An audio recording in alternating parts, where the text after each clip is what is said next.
The lining of the brain sits directly above the ear.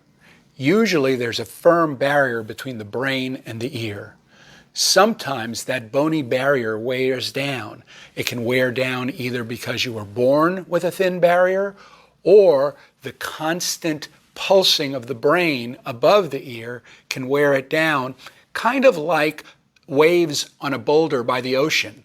If you come back after a week, that boulder looks the same. If you come back after 10 years, there's a divot in that boulder from the waves of the ocean. In the same way, a thin bony barrier between the brain and the ear can be worn by constant pulsing or sometimes by trauma or chronic infections. What can happen then is some of the lining of the brain can actually dip down below into the ear, or some of the fluid from the brain can actually dip into the ear, or some of the actual brain can actually dip into the ear. When that happens, we call it an encephalocele. When it's only the lining, we call it a meningocele. When it's both, we call it a meningoencephalocele. On this diagram, you can see that there is typically a nice firm barrier between the brain and the ear. Underneath the brain is this honeycomb of bone called the mastoid, and then further forward is the area where the ear bones are. The hammer and the anvil bone sit right under that lining. If this lining is thin, for any of those reasons I discussed, the lining of the brain can actually sit right on the ear or right in the mastoid.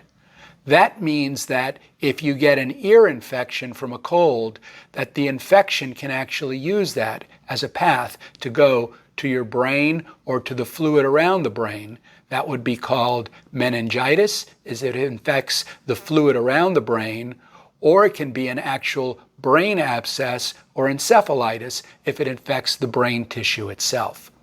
We have surgical strategies to repair when there's a defect in that bone. We call that bone the tegmen. Tegmen is just Latin for roof. So we're talking about the roof over the mastoid or the roof over the middle ear. If there's an opening, there are ways to fix that surgically. One way is to come from behind the ear if the defect is only in the honeycomb or the mastoid.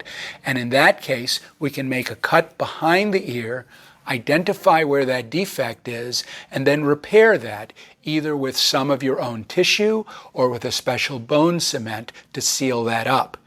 If there is a lot of tissue going through that defect, then we work together with the neurosurgeons and we make an opening right over that area, gently elevate the lining around the brain, and then place tissue and your own bone to repair that opening. We don't leave a soft spot though. We replace where we took that bone for the repair with a special mesh made out of a titanium metal. That titanium is actually stronger than your own bone, but it won't set off any metal detectors. The surgery we're talking about usually lasts about an hour or so. If we're able to repair it just by coming from behind the ear, you get to go home the same day. If we actually have to elevate the lining of the brain, we'll keep you overnight in the intensive care unit because one of the things you worry about whenever you have to elevate the lining of the brain is the possibility of bleeding or issues like that. But this has been a very safe procedure that has been very effective at sealing that barrier, preventing leakage of fluid from around the brain into the ear, and more importantly, preventing infection from making its way from the ear in towards the brain.